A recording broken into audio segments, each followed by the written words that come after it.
Hi friends, welcome to my channel. ಎಲ್ಲರೂ ಹೇಗಿದ್ದೀರಾ? ಚೆನ್ನಾಗಿದ್ದೀರಾ ಅಂತ ಭಾವಿಸ್ತೀನಿ. ಇನ್ನು ತುಂಬ ದಿನ ಆಯಿತು ನಾನು ವ್ಲಾಗ್ ಮಾಡಿಬಿಟ್ಟು, ಮತ್ತು ಇವತ್ತು ವ್ಲಾಗ್ ಸ್ಟಾರ್ಟ್ ಮಾಡ್ತಾ ಇದ್ದೀನಿ. ಇನ್ನು ಇವತ್ತು ಬಂದು ಶನಿವಾರದ ವ್ಲಾಗ್ ಆಗಿರುತ್ತೆ. ಇದು ಶನಿವಾರ ಮತ್ತು ಭಾನುವಾರದ್ದು. ಇನ್ನು ಮತ್ತೆ ಊರಿಗೆ ವಾಪಸ್ ಹೋಗ್ತಾ ಇದ್ದೀನಿ. ನಾನು ಮದುವೆಗಂತೂ ಹೋಗಿ ಮತ್ತೆ ಊರಿಗೆ ಬಂದು ಮತ್ತೆ ಇನ್ನೂ ಸತಿ ರಿಟರ್ನ್ ಹೋಗ್ತಾ ಇದ್ದೀನಿ. ಇನ್ನು ಬರೀ ಆ ಊರು ಈ ಊರು ಸುತ್ತೋದೇ ಆಗಿಬಿಟ್ಟಿದೆ ನನ್ನ ಕೆಲಸ. ಇನ್ನು ಮನೇಲಿ ಜಾಸ್ತಿ ದಿನವೇ ಇಲ್ಲ. ಇನ್ನು ಸ್ವಲ್ಪ ಆರೋಗ್ಯ ಕೂಡ ಸರಿ ಇಲ್ಲ. ಇನ್ನು ಅನಿವಾರ್ಯ ಹೋಗಲೇಬೇಕಾಗಿತ್ತು. ಅದಕ್ಕೆ ಮತ್ತೆ ರಿಟರ್ನ್ ವಾಪಸ್ ಹೋಗ್ತಾ ಇದ್ದೀನಿ, ನಾನು ಗುಂಡ ಇಬ್ಬರು ಕೂಡ. ಇನ್ನು ಬಸ್ಸಲ್ಲಿ ಹೋಗಿದ್ವಿ, ಇನ್ನು ಗೊತ್ತಲ್ಲ ಆಟೋಗೆ ಹೋಗ್ತಾ ಇದ್ದೀವಿ. ಇನ್ನು ಆಟೋಯಿಂದ ಮತ್ತೆ ಚಳ್ಳಕೆರೆ ಬಸ್ ಹತ್ತಿದ್ದೀವಿ. ಚಳ್ಳಕೆರೆಗೆ ಹೋಗ್ಬಿಟ್ಟು ಇನ್ನು ಮತ್ತೆ ಆ ಕಡೆ ಊರಿಗೆ ಹೋಗ್ಬೇಕಂತ. ನಿಜವಾಗ್ಲೂ ಈ ಬಿಸಿಲಲ್ಲಿ ಸಿಕ್ಕಾಪಟ್ಟೆ ಟ್ರಾಫಿಕ್ ಕೂಡ ಇರುತ್ತೆ. ಎಲ್ಲಿ ನೋಡಿದ್ರು ಕೂಡ ಈ ಸಿಟಿಯಲ್ಲಂತೂ ಜನ, ಇಷ್ಟು ಬಿಸಿಲಿದ್ರು ಕೂಡ ತುಂಬ ಜನ ಓಡಾಡ್ತಾ ಇರ್ತಾರೆ. ವೆಹಿಕಲ್ಸ್ ಎಲ್ಲ ಓಡಾಡ್ತಾ ಇರ್ತವೆ. ರಶ್ಶು ಅಂದರೆ ಸಿಕ್ಕಾಪಟ್ಟೆ ರಶ್ ಇರುತ್ತೆ. ಇಂಥ ಟೈಮಲ್ಲಂತೂ ಮಕ್ಕಳು ಕಟ್ಕೊಂಡು ನಿಜವಾಗ್ಲೂ ಹೊರಗಡೆ ಹೋಗೋದಕ್ಕೆ ಆಗೋದಿಲ್ಲ, ಅಷ್ಟು ಬಿಸಿಲು. ಇನ್ನು ಇವತ್ತು ಬಂದು ನಾನು ಊರಿಗೆ ಹೋಗ್ತಾ ಇದ್ದೀನಿ. ಇನ್ನು ಫೈನಲಿ ನಮ್ಮ ಮನೆಗೆ ಬಂದು ಇಳ್ಕೊಂಡಪ್ಪ. ಹಂಗಂತೂ ಇಂತು ಮನೆಗೆ ಎಷ್ಟೊತ್ತಿಗೆ ಹೋಗೋಣ ಅಂತ ಅನಿಸ್ಬಿಟ್ಟಿತ್ತು. ಇನ್ನು ನಾಳೆ ಬಂದು ಅಂದರೆ ಭಾನುವಾರ ಬಂದುಬಿಟ್ಟು ನಮ್ಮ ಚಿಕ್ಕಮ್ಮರ RCC ಆಗ್ತಾಯಿದ್ದಾರೆ. ಹಾಗಾಗಿ ಪೂಜೆ ಇತ್ತಲ್ವ, ಇನ್ನು ಪೂಜೆಗೋಸ್ಕರ ಇನ್ನು ಇವತ್ತು ಶನಿವಾರನೇ ಬಂದೆ. ಭಾನುವಾರ 9 ಗಂಟೆಗೆ ಹಂಗೆ ಪೂಜೆ ಮುಗಿಸ್ಕೊಂಡು ರಿಟರ್ನ್ ಆಗೋಣ ಅಂತ ಹೇಳಿ ಬೇಗನೆ ಹೋಗ್ಬಿಡೋಣ ವಾಪಸ್ ಅಂತ ಹೇಳಿ ಬಂದೆ. ಬಟ್ ಹೋಗೋದಕ್ಕೂ ಕೂಡ ಆಗಲಿಲ್ಲ, ಮತ್ತು ಒಂದಿನ ಉಳ್ಕೋಬೇಕಾಯಿತು.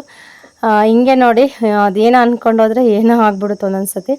ಇನ್ನು ನನ್ನ ತಂಗಿ ಅಷ್ಟೇ ಸುಮಾರು ದಿನದಿಂದ ಇಲ್ಲೇ ಇದ್ದಾಳೆ. ಇನ್ನು ಚಿಕ್ಕಮ್ಮನಿಗೂ ಸ್ವಲ್ಪ ಹುಷಾರಿರಲ್ಲ, ಮನೆ ಕೆಲಸ ಬೇರೆ ತುಂಬ ಕೆಲಸ ಇರುತ್ತೆ. ಅದಕ್ಕೆ ಮಕ್ಕಳಿಗೆ ಸ್ಕೂಲ್ ಕೂಡ ರಜೆ ಬಿಟ್ಟಿದ್ದಾರಲ್ವ, ಹಂಗಾಗಿ ಫ್ಯಾಮಿಲಿ ಕೂಡ ಎಲ್ಲ ಫುಲ್ಲು ಇಲ್ಲೇ ಇದ್ದಾರೆ. ಮಕ್ಕಳು ಮತ್ತು ಮನೆಯವರು ರೋಜ ಎಲ್ಲರೂ ಕೂಡ ಇಲ್ಲೇ ಇದ್ದಾರೆ ಚಿಕ್ಕಮ್ಮರ ಮನೆಯಲ್ಲೇ. ಅದೆಲ್ಲ ಕೆಲಸ ಎಲ್ಲ ಮುಗಿಸ್ಬಿಟ್ಟು ಇನ್ನು ಹೊರಡೋಣ ಅಂತ ಹೇಳಿಬಿಟ್ಟು ಅವಳು ಕೂಡ ಇಲ್ಲೇ ಉಳ್ಕೊಂಡಿದ್ಲು. ಇನ್ನು ನಾನು ಮದುವೆ ಮುಗಿಸ್ಕೊಂಬಿಟ್ಟು ಇನ್ನು ಊರಿಗೆ ಹೋಗಿ ಅಲ್ಲೆಲ್ಲ ಸ್ವಲ್ಪ ಕೆಲಸ ಎಲ್ಲ ಮಾಡಿ, ಮನೆಯೆಲ್ಲ ಸ್ವಲ್ಪ ಕ್ಲೀನ್ ಮಾಡಿ, ಅಲ್ಲೇ ಅಷ್ಟೇ ಏನು ಕೂಡ ವಿಡಿಯೋಸ್ ಮಾಡೋಕ್ಕೆ ಆಗಲಿಲ್ಲ. ಇನ್ನು ಅದಕ್ಕೆ ತುಂಬ ಗ್ಯಾಪ್ ಆಯಿತು. ತುಂಬ ಗ್ಯಾಪ್ ಆಗಿರೋದ್ರಿಂದ ಆಗಲಿ ವಿಡಿಯೋ ಮಾಡೋದಕ್ಕೂ ಕೂಡ ಇಂಟ್ರೆಸ್ಟ್ ಬರ್ತಾ ಇರಲಿಲ್ಲ. ಆ ಥರ ಪರಿಸ್ಥಿತಿ ಬಂದುಬಿಟ್ಟಿದೆ ನನಗಂತೂ. ಇನ್ನು ಆರೋಗ್ಯ ಕೂಡ ಸ್ವಲ್ಪ ಸರಿ ಇಲ್ಲ. ಇನ್ನು ಅದರಿಂದ ಸ್ವಲ್ಪ ಬೇಜಾರು ಎಲ್ಲ ಮಿಕ್ಸೆಡ್ ಆಗಿಬಿಟ್ಟು ಇನ್ನು ತುಂಬ ಇದಾಗ್ಬಿಟ್ಟಿತ್ತು. ಇನ್ನು ನಾಳೆ ಪೂಜೆ ಇದೆ ಅಲ್ವಾ, ಇನ್ನು ಹಾಗಾಗಿ ಅಡುಗೆ ಮಾಡೋದಕ್ಕೆ ಚಿಕ್ಕಮ್ಮ ಇವು ಸ್ವಲ್ಪ ಹಳೆ ಅಕ್ಕಿ ಚೆನ್ನಾಗಿದ್ದು, ಅನ್ನ ಅಂತೂ ಚೆನ್ನಾಗಾಗುತ್ತೆ ಅಂತ ಹೇಳಿ ಒಂದು ಸ್ವಲ್ಪ ಕ್ಲೀನ್ ಮಾಡಿ ಇಡ್ತಾಯಿದ್ದಾರೆ ಸಪ್ರೇಟಾಗಿ. ಇವನ್ನ ಹಳೆ ಅಕ್ಕಿ ಆದರೆ ಚೆನ್ನಾಗಾಗುತ್ತೆ ಅನ್ನ, ಮತ್ತು ನುಣ್ಣಗಾಗೋದು ಮತ್ತು ಗಂಜಿ ಸುತ್ಕೊಳ್ಳೋದು ಆ ಥರ ಎಲ್ಲ ಏನೂ ಆಗೋಲ್ಲ, ನೀಟಾಗಿ ಆಗುತ್ತೆ ಉದ್ರುದ್ರಾಗಿ ಅಂತ ಹೇಳಿ ಇನ್ನು ಸ್ವಲ್ಪ ಎಷ್ಟು ಬೇಕೋ ಒಂದು ಅಷ್ಟೆಲ್ಲ ಕ್ಲೀನ್ ಮಾಡ್ತಾಯಿದ್ದಾರೆ. ಇನ್ನು ಇಲ್ಲಿ ಬಂದು ಫಿಲಮ್ ಹಾಕಿದ್ರು. ಇನ್ನು ಫಿಲಮ್ ನೋಡಿಕೊಂಡು ತುಂಬ ದಿನ ಆಯಿತು ಟಿ ವಿ ಕೂಡ ನೋಡಿಬಿಟ್ಟು. ಇನ್ನು ಟಿ ವಿ ನೋಡಿಕೊಂಡು ಒಂದು ಸ್ವಲ್ಪ ಹೊತ್ತು ಕೂತ್ಕೊಂಡು ಮಾತಾಡಿಕೊಂಡು ಹೀಗೆ ಟೈಮ್ ಆಯಿತು ನಮ್ಮದು. ಇನ್ನು ಚಿಕ್ಕಮ್ಮ ಮಾಡ್ತಾಯಿದ್ಲು, ಇನ್ನು ರೋಜಾ ಮಾಡೋ ಕೆಲಸ ರೋಜಾನು ಮಾಡ್ತಾಯಿದ್ಲು.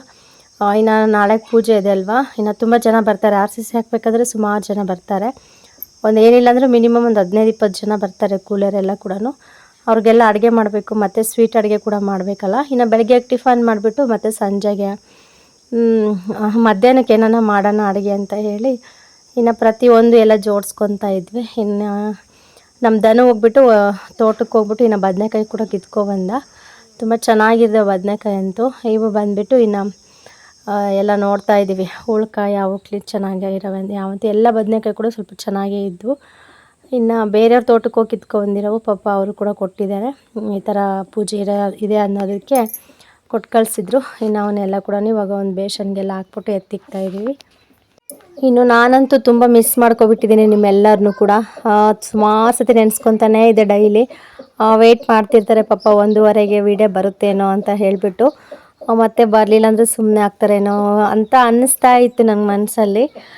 ಆದರೂ ಯಾಕೋ ಮಾಡೋಕ್ಕೆ ಆಗ್ತಾಯಿರಲಿಲ್ಲ. ಅದಕ್ಕೆ ಎಲ್ಲದಕ್ಕೂ ಒಂದು ರೀಸನ್ ಇದೆ, ಹೇಳ್ತೀನಿ ನೆಕ್ಸ್ಟ್ ಮುಂದೆ ಬರೋ ವ್ಲಾಗ್ಸಲ್ಲೆಲ್ಲ ಕೂಡ ಏನು ಎತ್ತ ಅಂತ ಹೇಳಿಬಿಟ್ಟು. ಸದ್ಯಕ್ಕೆ ಇವಾಗ ಏನು ಹೇಳೋದಕ್ಕೆ ಆಗ್ತಾಯಿಲ್ಲ. ಸದ್ಯಕ್ಕೆ ಇವಾಗ ಹೇಳೋದು ಬೇಡ ಅಂತ ಅನ್ನಿಸ್ತಾ ಇದೆ. ಇನ್ನು ಮುಂದೆ ಬರೋ ದಿನಗಳಲ್ಲಂತೂ ಕಂಪಲ್ಸರಿ ನಿಮ್ಮ ಹತ್ರ ಶೇರ್ ಮಾಡ್ಕೊತೀನಿ. ಹಾಗಾಗಿ ಏನು ವೀಡಿಯೋಸ್ ಮಾಡೋಕ್ಕಾಗಲಿಲ್ಲ. ಅದಕ್ಕೇ ತುಂಬ ಗ್ಯಾಪ್ ಆಗಿಬಿಡ್ತಲ್ವ, ಏನೋ ಒಂಥರ ಅನ್ನಿಸ್ತಾ ಇದೆ ನನಗೂ ಕೂಡ. ಅಂತೂ ಇಂತೂ ಮಾಡೋಣ ಸ್ವಲ್ಪ ಇದು ಮಾಡ್ಕೊಂಡು ಅಂತ ಹೇಳಿಬಿಟ್ಟು ಇನ್ನು ಸ್ಟಾರ್ಟ್ ಮಾಡಿಬಿಟ್ಟಿದ್ದೀನಿ. ಮಾಡ್ತೀನಿ. ಇನ್ನು ಬದನೆಕಾಯಿ ಎಲ್ಲ ಜೋಡಿಸ್ಬಿಟ್ಟು ನೀಟಾಗೆಲ್ಲ ಎತ್ತಿಕ್ಕಿದ್ವಿ ಇವತ್ತು. ಇಲ್ಲಂತೂ ಜಾಗನೇ ಸಾಕಾಗಲ್ಲ ಫ್ರೆಂಡ್ಸ್, ನಿಜವಾಗ್ಲೂ ಚಿಕ್ಕ ರೂಮ್ ಇದು ಅಲ್ವಾ. ಇನ್ನು ಅಡುಗೆ ಮಾಡೋದಕ್ಕೂ ಓಡಾಡೋದಕ್ಕೆ ಆಗುತ್ತೆ. ಏನಿಲ್ಲ ಅಂದರೆ ಒಂದು 2-3 ಜನ ಇಲ್ಲಿದ್ರಲ್ಲಿ ನಿಂತ್ಕೊಂಡು ಅಡುಗೆ ಮಾಡೋದಕ್ಕೂ ಕೆಲಸ ಮಾಡೋದಕ್ಕೆ ಆಗೋದಿಲ್ಲ. ಏನಿದ್ರು ಒಬ್ಬರು ಇಬ್ಬರು ಅಷ್ಟೇ, ಸಿಂಪಲ್ಲಾಗಿ ಸುಮ್ಮನೆ ಓಡಾಡ್ಕೊಂಡು ಬೇಗ ಬೇಗ ಮಾಡ್ಕೋಬೇಕಷ್ಟೇ. ಎಲ್ಲರೂ ಕೂಡ ಇರ್ತೀವಿ, ಇದರಲ್ಲೇ ತರಕಾರಿ ಕಟ್ ಮಾಡೋದು ಪ್ರತಿಯೊಂದು ಕೆಲಸ ಇದರಲ್ಲೇ ಮಾಡ್ತೀವಿ ಅಂದರೆ ಅಸಲು ಆಗೋದೇ ಇಲ್ಲ. ಇನ್ನೊಂದು ಸ್ವಲ್ಪ ದಿನ ಸದ್ಯ RCC ಎಲ್ಲ ಆದಮೇಲೆ ನೆಕ್ಸ್ಟು ಗಿಲವೆಲ್ಲ ಆಗಿಬಿಟ್ಟು ಇನ್ನು ಎಲ್ಲ ಪ್ರತಿಯೊಂದು ಕೆಲಸ ಒಂದೊಂದೇ ದುಡ್ಡಿದ್ದಾಗೆಲ್ಲ ಮಾಡಿಕೊಂಡು ಫೈನಲಿ ವರ್ಷದಲ್ಲಿ ಹೆಂಗೋ ಕಂಪ್ಲೀಟ್ ಆದರೆ ಸಾಕು ಮನೆ. ತುಂಬ ಕಷ್ಟಪಡ್ತಾ ಇದ್ದಾರೆ. ಇನ್ನು ಇದು ಬಂದುಬಿಟ್ಟು ಇನ್ನು ನಮ್ಮ ಅಣ್ಣರ ಮನೆ ಇದು. ಇದರಲ್ಲಿದ್ದರೂ ಕೂಡ ಅವ್ರಿಗೆ ನೆಮ್ಮದಿ ಇಲ್ಲ, ಯಾರಿಗೂ ಸಮೇತ ಈ ಮನೇಲಿರೋದಕ್ಕೆ ನೆಮ್ಮದಿ ಇಲ್ಲ. ಓಪನ್ನಾಗಿ ಹೇಳ್ತಾ ಇದ್ದೀನಿ, ನಿಜವಾಗ್ಲೂ ಏನೋ ಅಂತಾರಲ್ಲ ಆ ಥರ. ಒಂದು ಪಕ್ಷ ಬಾಡಿಗೆ ಮನೆಯಲ್ಲಿದ್ದರೂ ಕೂಡ ನಡೆಯುತ್ತೆ, ಆರಾಮಾಗಿರ್ಬೋದು. ಈ ರಿಲೇಷನಲ್ಲಿ ಮನೆಯಲ್ಲ ಇದ್ರಂತೂ ತುಂಬ ಕಷ್ಟ, ಹೊಂದಾಣಿಕೆ ಇರೋದಿಲ್ಲ. ಮತ್ತು ಏನೋ ಒಂಥರ ತುಂಬ ಸಮಸ್ಯೆಗಳು ಬರ್ತಾ ಇರ್ತವೆ. ತುಂಬ ಇದು ಮಾಡ್ತಾಯಿದ್ದಾರೆ. ಎಲ್ಲರ ಮನಸ್ಸಿಗಂತೂ ತುಂಬ ನೋವಾಗ್ಬಿಟ್ಟಿದೆ.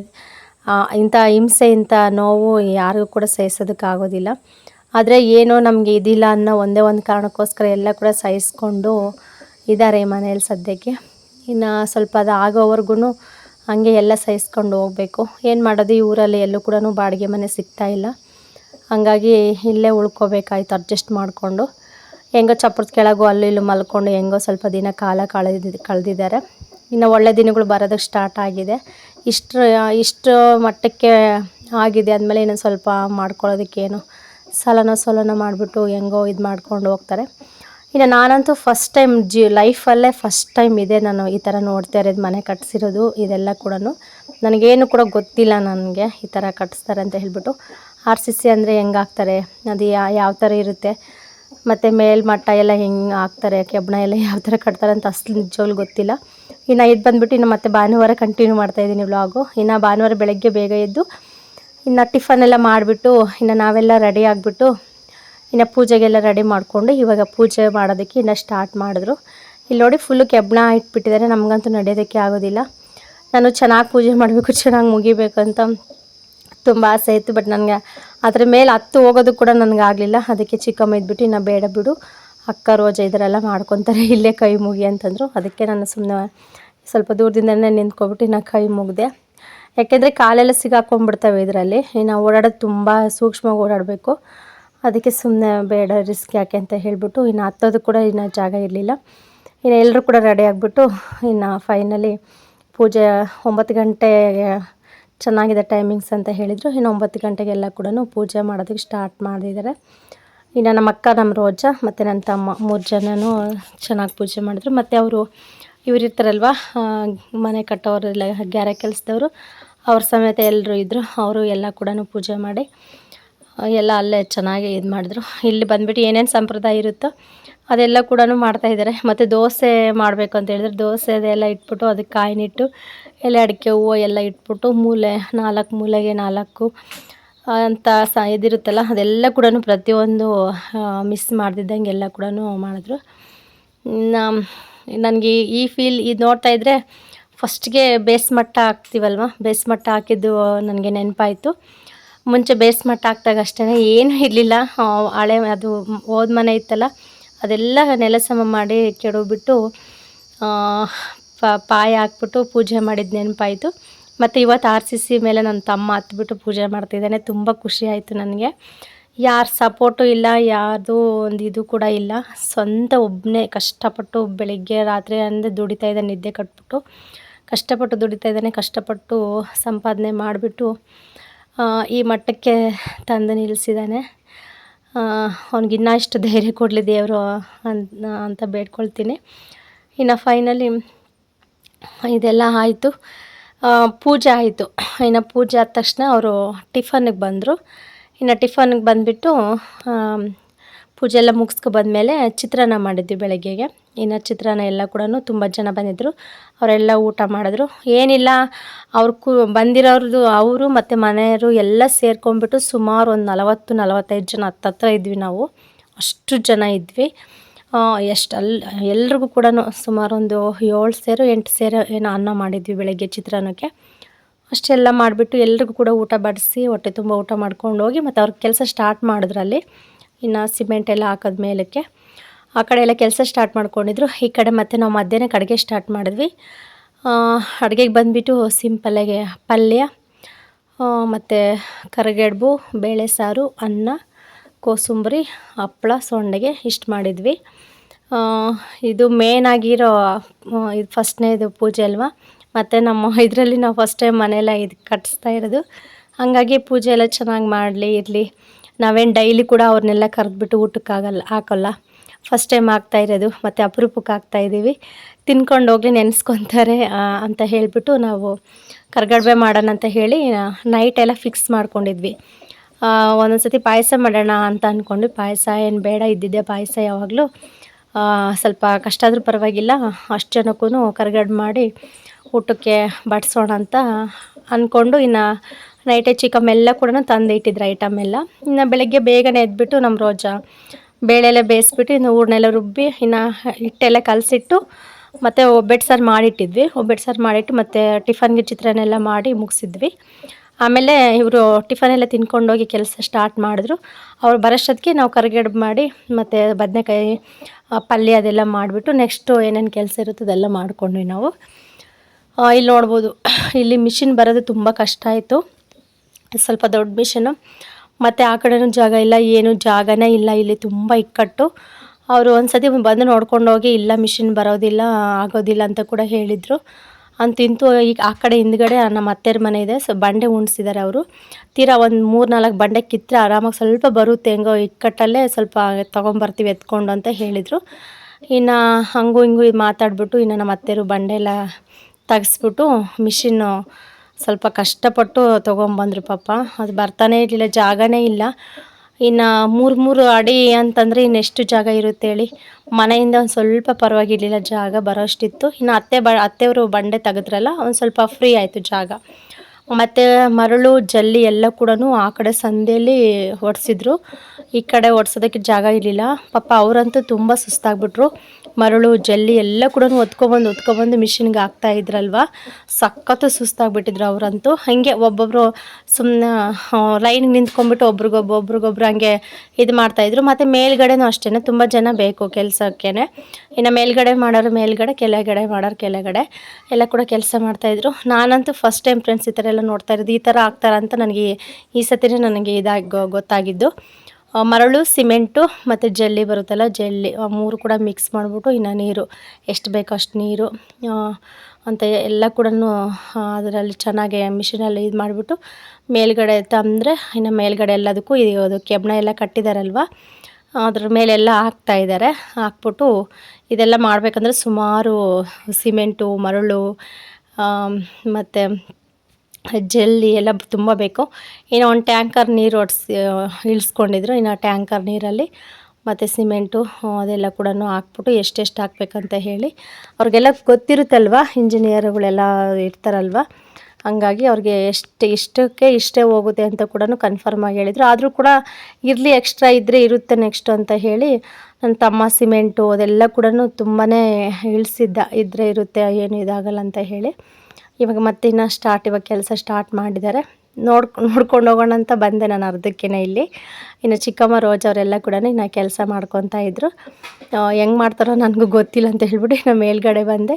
ಈ ಥರ ಇತ್ತು ನಮಗೆ. ಸುಮಾರು ಇಷ್ಟು ಚಿಕ್ಕದಕ್ಕೆ ನಾವು ಈ ಥರ ಇನ್ನು ಬೆಂಗಳೂರಲ್ಲೆಲ್ಲ ದೊಡ್ಡ ಬಿಲ್ಡಿಂಗ್ ಕಟ್ತಾರಲ್ಲ, ಅದು ಹೆಂಗೆ ಮಿಷಿನ್ನು ತೊಗೊಂಡೋಗ್ತಾರಪ್ಪ ಮೇಲಕ್ಕೆ ಅನ್ನೋಷ್ಟು ನನಗೆ ಕುತೂಹಲ ಅನಿಸ್ಬಿಡ್ತು ಮನಸ್ಸಲ್ಲಿ, ಹೆಂಗೆ ಕಟ್ಬೋದು ಅಂತ ಹೇಳಿ. ಇಲ್ಲ ಅದನ್ನೇ ಡಿಸ್ಕಸ್ ಮಾಡಿಕೊಂಡು ಇನ್ನು ಚಿಕ್ಕಮ್ಮ ನಾನು ಇನ್ನು ಸಾನ ಕರಿಗಡುಬು ಮಾಡೋಕೆ ಕೂತ್ಕೊಂಡಿದ್ದೀವಿ. ಇನ್ನು ಸ್ವಲ್ಪ ಎಲೆ ಕೊಡ್ತಾಯಿದ್ದೀನಿ, ಚಿಕ್ಕಮ್ಮ ಕರಿಗಡುಬು ಮಾಡ್ತಾಯಿದ್ದಾರೆ. ಇನ್ನು ನನ್ನ ತಂಗಿ ಬಂದುಬಿಟ್ಟು ಒಳಗಡೆ ಬದನೆಕಾಯಿ ಪಲ್ಯಕ್ಕೆಲ್ಲ ರೆಡಿ ಮಾಡಿಕೊಂಡು ಮಾಡ್ತಾಯಿದ್ಲು. ಇಲ್ಲಿ ಸಹನನ್ ಬಂದುಬಿಟ್ಟು ನೋಣ ಹೊಡಿಯೋದಕ್ಕೆ ಕುಂದಿರ್ಸ್ಕೊಂಡಿದ್ದೀವಿ. ಇನ್ನು ಗೊತ್ತಲ್ಲ ಫ್ರೆಂಡ್ಸ್, ಇವಾಗ ಹಣ್ಣಿನ ಸೀಸನಲ್ಲ, ನೋಣ ಅಂದರೆ ಸಿಕ್ಕಾಪಟ್ಟೆ ನೋಣ ಬರ್ತಾ ಇರ್ತವೆ. ಮತ್ತು ಇವಾಗ ಕರಿಗಡುಬು ಮಾಡ್ತಾಯಿದ್ದೀವಿ. ಸ್ವೀಟ್ ಅಂತಂದರೆ ಇನ್ನು ಕೇಳೋದೇ ಬೇಡ, ಒಂದು ಸ್ವಲ್ಪ ಗ್ಯಾಪ್ ಕೊಟ್ಟರೆ ಸಾಕು ಎಲ್ಲ ಕೂಡ ಬಂದುಬಿಡ್ತವೆ. ಅದಕ್ಕೆ ಅವಳ ಕುಂದಿರ್ಸ್ಕೊಬಿಟ್ಟಿದ್ವಿ, ನೀನು ಸುಮ್ಮನೆ ನೋಣ ಎಲ್ಲ ಈ ಥರ ಅಂದ್ಕೊಂಡು ಕೂತ್ಕೋ, ಇದೆಲ್ಲ ಆಗೋವರೆಗೂ ಅಂತ ಹೇಳಿ. ಇನ್ನು ಫೈನಲಿ ಕರಿಗಡುಬೆಲ್ಲ ಸ್ವಲ್ಪ ಮಾಡಿದ್ವಿ. ಇನ್ನು ಚಿಕ್ಕಮ್ಮ ಬಂದುಬಿಟ್ಟು ಒಲೆಯಲ್ಲಿ ಡೀಪ್ ಫ್ರೈ ಮಾಡ್ತಾಯಿದ್ದಾರೆ. ನಾನು ರೋಜಾ ಮಾಡ್ತಾಯಿದ್ವಿ. ಚಿಕ್ಕಮ್ಮ ಇಲ್ಲಿ ಎಲ್ಲ ಡೀಪ್ ಫ್ರೈ ಮಾಡ್ತಾಯಿದ್ದಾರೆ. ಇನ್ನು ಒಲೆ ಮೇಲೇ ಮಾಡ್ತಾಯಿದ್ದೀವಿ. ಸೆಕೆ ಅಂದರೆ ತುಂಬ ಸೆಕೆ, ಬಿಸಿಲು. ಪಾಪ ಒಲೆ ಮೇಲೆ ಒಲೆ ಮುಂದೆನೇ ಕೂತ್ಕೊಂಡು ಅಡುಗೆ ಮಾಡೋದು ಭಾಳ ಕಷ್ಟ. ಗಾಳಿ ಬರಲ್ಲ, ಏನೂ ಇಲ್ಲ, ಸುಮ್ಮನೆ ನೀರೆಲ್ಲ ಕೀಳ್ತಾ ಇರ್ತವೆ. ಆದರೂ ಮಾಡಲೇಬೇಕಲ್ವ, ಅದಕ್ಕೆ ಮಾಡ್ತಾಯಿದ್ದಾರೆ. ತುಂಬ ಅಡುಗೆ, ಜಾಸ್ತಿ ಅಡುಗೆ. ಹಾಗಾಗಿ ಎಲ್ಲ ಕೂಡ ಮತ್ತೆ ಅನ್ನ ಎಲ್ಲ ಮಾಡಿಟ್ಬಿಟ್ಟು ಇನ್ನು ಬೆಳಗ್ಗೆನೇ ಒಬ್ಬಟ್ಟು ಸಾರು ಮಾಡಿದ್ವಿ. ಇನ್ನು ಪಲ್ಯ ಮತ್ತು ಕರಿಗಡುಬು, ಕೋಸಂಬರಿ ಮತ್ತು ಹಪ್ಳ ಸೊಂಡಿಗೆ ಅದೆಲ್ಲ ಮಾಡಬೇಕಿತ್ತು. ಅದೆಲ್ಲ ಸ್ವಲ್ಪ ಬಾಕಿ ಇತ್ತು. ಅದಕ್ಕೆ ಇದೆಲ್ಲ ಮಾಡಿ ಮುಗಿಸೋಣ ಅಂತ ಹೇಳಿ ಇವಾಗ ಚಿಕ್ಕಮ್ಮೆಲ್ಲ ಇವಾಗ ನೀಟಾಗೆಲ್ಲ ಫ್ರೈ ಮಾಡ್ತಾಯಿದ್ದಾರೆ. ಇನ್ನು ಫೈನಲಿ ಅಂತೂ ಇಂತೂ 1/4% ಕೆಲಸ ಮುಗೀತು ಇಲ್ಲಿ.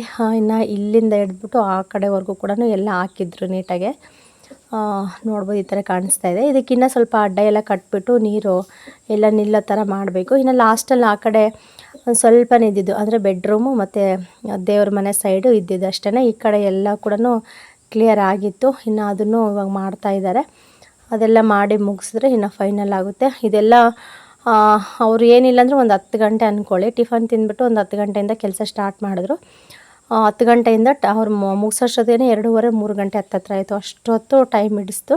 ಯಾಕೆಂದರೆ ನೀರು ಅದೆಲ್ಲ ಕೂಡ ವ್ಯವಸ್ಥೆ ಒಂದೇ ಹತ್ರ ಇದ್ದರೆ, ಮರಳು ಜಲ್ಲಿ ಅದೆಲ್ಲ ಒಂದೇ ಹತ್ರ ಇದ್ದರೆ ಕೆಲಸ ಬೇಗ ಆಗುತ್ತೆ. ಬಟ್ ಅದೆಲ್ಲ ಸ್ವಲ್ಪ ದೂರ ಇರೋದ್ರಿಂದ ಸ್ವಲ್ಪ ಕೆಲಸ ಕೂಡ ಲೇಟ್ ಆಗುತ್ತೆ. ಹಾಗಾಗಿ ಮಾಡೋರು ಕೂಡ ತುಂಬ ಫಾಸ್ಟಾಗೆ ಮಾಡಿದ್ರು ಈ ಬಿಸಿಲಲ್ಲಿ ಕೂಡ. ಇನ್ನು ಫೈನಲಿ ಅದೆಲ್ಲ ಕೂಡ ಅಷ್ಟು ಮುಗ್ದಿತ್ತು. ಇನ್ನು ಎಲ್ಲ ಕ್ಲಿಯರ್ ಆಗಿತ್ತು. ಇನ್ನು ಲಾಸ್ಟಲ್ಲಿ ಅಡುಗೆ ಕೆಲಸ ಎಲ್ಲ ಮುಗೀತು. ಇವಾಗ ಎಲ್ಲ ಅಡುಗೆ ಮಾಡಿದ್ಮೇಲೆ ಲಾಸ್ಟಲ್ಲಿ ಕೋಸಂಬರಿ ಮಾಡ್ತಾಯಿದ್ದಾಳೆ. ನಾವು ಅಷ್ಟೇ, ಏನೇ ಅಡುಗೆ ಮಾಡಿದ್ರು ಕೂಡ ಕೋಸಂಬರಿ ಅನ್ನೋದು ಲಾಸ್ಟಲ್ಲಿ ಮಾಡಿದ್ರೆ ಚೆನ್ನಾಗಿರುತ್ತೆ. ಇಲ್ಲಾಂದರೆ ಎಲ್ಲ ಈರುಳ್ಳಿ ಅದೆಲ್ಲ ಕೂಡ ಹಾಕ್ಬಿಟ್ಟು ಮುಂಚೆನೇ ಮಾಡಿಟ್ಬಿಟ್ರಂತೂ ಫುಲ್ಲು ನೀರು ಬಿಟ್ಕೊಬಿಡುತ್ತೆ, ಅಷ್ಟು ಟೇಸ್ಟೇ ಇರೋದಿಲ್ಲ. ಅದಕ್ಕೆ ಇನ್ನೇನು ಊಟ ಮಾಡ್ತೀವಿ ಇನ್ನೊಂದು ಸ್ವಲ್ಪ ಹೊತ್ತಿಗೆ, ಒಂದು 1/4 ಗಂಟೆ ಅನ್ನುವಾಗ, ಒಂದು 1/4 ಗಂಟೆ 20 ನಿಮಿಷ ಅನ್ನುವಾಗ ಕೋಸಂಬರಿ ಎಲ್ಲ ರೆಡಿ ಮಾಡಿಕೊಂಡ್ರೆ ಆರಾಮಾಗಿ ಊಟ ಮಾಡೋದಕ್ಕೆ ಚೆನ್ನಾಗಿರುತ್ತೆ. ಇನ್ನು ನಮ್ಮ ರೋಜು ಅಷ್ಟೇ, ಕೋಸಂಬರಿಗೆ ಎಲ್ಲ ಕೂಡ ಕ್ಯಾರೆಟ್ ಎಲ್ಲ ತುರಿದ್ಬಿಟ್ಟು, ಕ್ಯಾರೆಟು ಮತ್ತು ತೆಂಗಿನಕಾಯಿ ತುರಿ, ಈರುಳ್ಳಿ, ಹಸಿರು ಮೆಣಸಿನ್ಕಾಯಿ, ಕೊತ್ತಂಬರಿ ಸೊಪ್ಪು ಅದೆಲ್ಲ ನೀಟಾಗಿ ಚಿಕ್ಕದಾಗಿ ಕಟ್ ಮಾಡ್ಕೊಂಬಿಟ್ಟು ಇನ್ನು ಫೈನಲ್ಲಿ ಉಪ್ಪು ಎಲ್ಲ ಹಾಕ್ಬಿಟ್ಟು ಇನ್ನು ಕೋಸಂಬರಿ ಎಲ್ಲ ರೆಡಿ ಮಾಡಿದ್ಲು. ಇನ್ನು ರೆಡಿ ಮಾಡಿದ್ಮೇಲೆ ಇಲ್ಲಿ ನೋಡ್ಬೋದು, ಒಬ್ಬಟ್ಟು, ಕರಿಗಡುಬು, ಇನ್ನು ಸೊಂಡಿಗೆ, ಹಪ್ಪಳ ಮತ್ತು ಕೋಸಂಬರಿ. ಆ ಕಡೆ ಅನ್ನ ಇತ್ತು, ಅನ್ನ ಸಾಂಬಾರು ಪಲ್ಯ ಎಲ್ಲ ಕೂಡ ರೆಡಿಯಾಗಿತ್ತು. ಇನ್ನು ಎಲ್ಲರೂ ಕೂಡ ಊಟಕ್ಕೆ ಬಂದರು. ಎಲ್ಲರೂ ಬರಲಿಲ್ಲ, ಮಿಷಿನ್ ತೊಳೆಯೋರೆಲ್ಲ ಕೂಡ ಮಿಷಿನ್ ತೊಳಿತಾಯಿದ್ರು. ಮಿಷಿನ್ ತೊಳೆಯೋರು ಮತ್ತು ಈ ಕಡೆ ಮೇಲ್ಗಡೆ ಎಲ್ಲ ಕೆಲಸ ಮಾಡ್ತಿದ್ರಲ್ಲ ಅವ್ರು ಸ್ವಲ್ಪ ಜನ ಬಂದುಬಿಟ್ಟು ನಾವು ಊಟಕ್ಕೆ ಕೂತ್ಕೊಂಡಿದ್ದಾರೆ. ಇನ್ನು ಊಟ ಎಲ್ಲ ಆದಮೇಲೆ ಮತ್ತು ಸ್ವಲ್ಪ ಜನ, ಒಂದು 5 ಜನ ಬಂದುಬಿಟ್ಟು ಇನ್ನು ಊಟ ಮಾಡ್ಕೊಂಡು ಹೋದರು. ಅವ್ರನ್ನೆಲ್ಲ ಕಳಿಸ್ಬಿಟ್ಟು ಇನ್ನು ಎಲ್ಲ ಕ್ಲಿಯರ್ ಆಯಿತು. ಕ್ಲಿಯರ್ ಆದಮೇಲೆ ಇನ್ನು ಟ್ಯಾಂಕರಲ್ಲಿ ಇನ್ನೊಂದು ಸ್ವಲ್ಪ ನೀರಿದ್ವು, ಅವನು ಮತ್ತೆ ಅವರು ಒಂದು ದಿನಕ್ಕೆ 1000 ರೂಪಾಯಿ ಬೆಳಿಗ್ಗೆಯಿಂದ ಸಂಜೆವರೆಗೂ, ಮತ್ತು ಸಾಯಂಕಾಲ ಹಾಕ್ಕೊಂಡು ಹೋಗ್ತಾರೆ. ಏನಾದರೂ ಸಾಯಂಕಾಲ ಎಕ್ಸ್ಟ್ರಾ ಉಳಿಸ್ಕೊಂಡ್ರೆ ಮತ್ತೆ ಒಂದು 1000 ರೂಪಾಯಿ ಎಕ್ಸ್ಟ್ರಾ ಆಗುತ್ತೆ ನೀರಿನ ಟ್ಯಾಂಕರ್ದು. ಹಂಗಾಗಿ ಸುಮ್ಮನೆ ಯಾಕೆ ಪಜಿತೆ ಅಂತ ಹೇಳ್ಬಿಟ್ಟು ನೀರೆಲ್ಲ ಖಾಲಿಯಾಗಿತ್ತು. ಇನ್ನು ಸ್ವಲ್ಪ ಇದ್ವು, ಅವನ್ನೆಲ್ಲ ಈ ಬಕೆಟ್ಗಳಿಗೂ ಟಬ್ಬುಗಳಿಗೂ ಮತ್ತು ದೊಡ್ಡ ಪಾತ್ರೆಗಳಿಗೆಲ್ಲ ತುಂಬಿಸ್ಕೊಂಡ್ಬಿಟ್ಟು ಇನ್ನು ಟ್ಯಾಂಕರ್ ಕೂಡ ಹಾಕ್ಕೊಂಡು ಹೋದ್ರು. ಹಾಕ್ಕೊಂಡು ಹೋದ ತಕ್ಷಣವೇ ಈ ಕಡೆ ಇನ್ನು ಬಟ್ಟೆ ಒಗೆಯೋದಕ್ಕೆ ಸ್ಟಾರ್ಟ್ ಮಾಡಿದ್ರು ನಮ್ಮ ಚಿಕ್ಕಮ್ಮ, ನಮ್ಮ ರೋಜಾ. ಇನ್ನು ಇಲ್ಲಿ ಬಂದುಬಿಟ್ಟು ಬೆಳಗ್ಗೆ ಮೈದಾ ಹಿಟ್ಟು ಹಂಗೆ ಮಿಕ್ಕಿತ್ತು, ಅದಕ್ಕೆ ಅವಾಗ ನಾವು ಮಾಡ್ಕೊಳ್ಲಿಲ್ಲ. ಟೈಮ್ ಸಿಕ್ಕಾಗ ಅವರೆಲ್ಲ ಊಟ ಮಾಡ್ಕೊಂಡು ಹೋದ್ಮೇಲೆ ಸ್ವಲ್ಪ ಪೂರಿ ಮಾಡ್ಕೊಳ್ಳೋಣ ಅಂತ ಹೇಳ್ಬಿಟ್ಟು ಹಿಟ್ಟೆಲ್ಲ ಹಂಗೆ ಎತ್ತಿಟ್ಟಿದ್ವಿ. ಇನ್ನು ಇವಾಗ ಬಂದುಬಿಟ್ಟು ಸಹನ ಪೂರಿ ಉಜ್ತಾ ಇದ್ದಾಳೆ. ಈ ಕಡೆ ರೋಜಾ ಬಂದುಬಿಟ್ಟು ಅದನ್ನು ಕರಿತಾ ಇದ್ದಾಳೆ, ಅಂದರೆ ಡೀಪ್ ಫ್ರೈ ಮಾಡ್ತಾಯಿದ್ದಾಳೆ. ಹಿಂಗೆ ಹೂರಣ ಎಲ್ಲ ಖಾಲಿಯಾಗಿತ್ತು. ಇನ್ನು ಮೈದಾ ಹಿಟ್ಟು ಮಿಕ್ಕಿತ್ತಲ್ಲ, ಇದ್ರ ಜೊತೆಗೆ ಒಂದು ಸ್ವಲ್ಪ ಉಪ್ಪು ಮತ್ತು ಖಾರದ ಪುಡಿ, ಇದು ಜೀರಿಗೆ ಇರುತ್ತಲ್ಲ, ಜೀರಿಗೆ ಸ್ವಲ್ಪ ಎಲ್ಲ ನುಣ್ಣಗೆ ಪುಡಿ ಮಾಡ್ಕೊಂಡ್ಬಿಟ್ಟು ಕಲಿಸ್ಬಿಟ್ಟು ಮಿಕ್ಸ್ ಮಾಡಿಕೊಂಡು ಚೆನ್ನಾಗಿ ನಾದ್ಬಿಟ್ಟು ಇವಾಗ ಪೂರಿ ಮಾಡೋದಷ್ಟೇ. ತುಂಬ ಚೆನ್ನಾಗಿರುತ್ತೆ ಟೇಸ್ಟ್ ಕೂಡ. ಜಾಸ್ತಿ ಪೂರಿನೇ ಆದವು. ಇನ್ನು ಬೆಳಗ್ಗೆ ಸ್ವಲ್ಪ ಬದನೆಕಾಯಿ ಪಲ್ಯ ಅದೆಲ್ಲ ಉಳಿದಿತ್ತು, ಇನ್ನು ಒಬ್ಬಟ್ಟು ಸಾರು ಅದೆಲ್ಲ ಸ್ವಲ್ಪ ಮಿಕ್ಕಿತ್ತು. ಅದ್ರ ಜೊತೆಗೇ ಅನ್ನ ಕೂಡ ಸ್ವಲ್ಪ ಇತ್ತು. ಇನ್ನು ಏನು ಕೂಡ ಎಕ್ಸ್ಟ್ರಾ ಅಡುಗೆ ಮಾಡಲಿಲ್ಲ. ಇನ್ನು ನೈಟು ಅದನ್ನೇ ಊಟ ಮಾಡಿಬಿಟ್ಟು ಇನ್ನು ಎಲ್ಲರೂ ಮಲ್ಕೊಂಡ್ರಾಯ್ತು, ಸಾಕಾಗುತ್ತೆ ಅಂತ ಹೇಳಿ. ಓಕೆ ಫ್ರೆಂಡ್ಸ್, ಈ ಚಿಕ್ಕ ವ್ಲಾಗ್ ಇಷ್ಟ ಆದರೆ ಲೈಕ್ ಮಾಡಿ, ಕಮೆಂಟ್ ಮಾಡಿ, ಶೇರ್ ಮಾಡಿ. ಸಿಗೋಣ ನೆಕ್ಸ್ಟ್ ವ್ಲಾಗಲ್ಲಿ.